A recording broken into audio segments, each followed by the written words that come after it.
বাবা হতে যাচ্ছে ইনশাআল্লাহ, নবজাতকের অভ্যর্থনায় আমার করণীয় কি?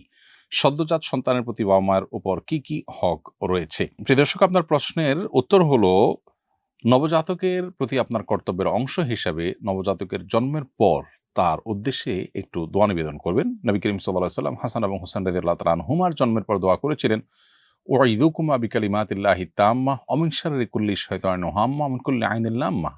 অর্থাৎ তারা দুজনেই যমজ ভাই ছিলেন। নবীজি তাদের জন্য দোয়া করেছেন এবং বলেছেন যে, তোমাদের উভয়কে আল্লাহর কাছে আশ্রয় প্রার্থনা করি তোমাদের জন্য, শয়তান থেকে এবং মানুষের বদনজর থেকে। এভাবে আপনার সন্তানের জন্য আপনি দোয়া করবেন, শয়তান থেকে আল্লাহ যেন তাকে নিরাপদে রাখেন, পানাহ দেন। কারণ এই পৃথিবীতে তাকে জাহান্নামে নেওয়ার জন্য শয়তানের বহু আয়োজন আছে, সেখান থেকে সে যেন হেফাজতে থাকে, যেন জন্মের পরপরই আল্লাহর কাছে দোয়া নিবেদন করে রাখতে হয়। দ্বিতীয়ত, সন্তানের ডান কানে আজান এবং বাম কানে একামত, জাস্ট আজান একামতের শব্দগুলো তার কানে শোনানো বা তাকে তার কানে উচ্চারণ করা বা সে শুনতে বা জাস্ট সেরকম মৃদু কণ্ঠে শোনানো। তৃতীয়ত, তাহনিক করা, অর্থাৎ কোনো নেককার মুত্তাকি পরহেজগার মানুষকে দিয়ে, সেরকম কাউকে না পাওয়া গেলে নিজেরা করতে পারেন, একটু খেজুর মুখে চিবিয়ে এর যে ভেজা অংশ সেটা বাচ্চার মুখে লাগাই দেওয়া, সেজন্য একটু চুষতে পারে, অথবা একটু মধু মুখে লাগিয়ে তার মুখে দেওয়া বিসমিল্লাহ বলে। এটাকে তাহনিক বলা হয়। নেককার মুত্তাকি পরহেজগার মানুষকে দিয়ে এটা করানো যেতে পারে।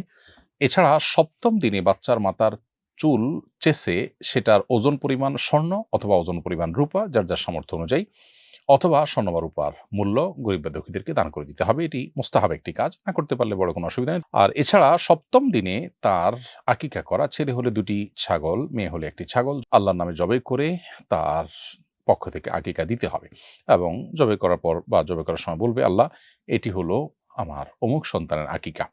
তার আগে তার জন্য সুন্দর একটা নাম নির্বাচন করতে হবে। সে নাম নির্বাচন করার ক্ষেত্রে শরিয়ার যে নীতিমালা আছে সেগুলো লক্ষ্য করে তার মুসলিম আইডেন্টিটি প্রকাশ পায় সেরকম নাম রাখার চেষ্টা করতে হবে। আজকাল অনেকে আমরা আনকমন নাম রাখতে গিয়ে মুসলিম আইডেন্টিটির বাইরে চলে যাই এবং এমন সব নাম রাখি, সন্তানদের যে নামগুলো দেখে তাদের আসলে মুসলিম কি অমুসলিম বোঝার কোনো উপায় থাকে না। পৃথিবীতে পশ্চিমারা যাদের ধর্মকর্ম একেবারে হারিয়ে গেছে, তারা পর্যন্ত তাদের সন্তানদের নামকরণ করার ক্ষেত্রে ধর্মীয় আইডেন্টিটিকে এখনো মাথায় রাখে। অথচ দুর্ভাগ্যজনক বাস্তবতা, আমরা অনেকে সেই জায়গা থেকে সরে আসছি। অতএব এই কাজগুলো আপনি আপনার সন্তানের জন্য করবেন ইনশাআল্লাহ বিদিনিল্লাহ। সন্তানকে নেককার করার জন্য, দিনদার করার জন্য ছোটবেলা থেকে আপনি চিন্তা করবেন, ভাববেন এবং তার জন্য সেই প্ল্যান প্রোগ্রাম করবেন। এটি আপনার কর্তব্যের অংশ তার প্রতি।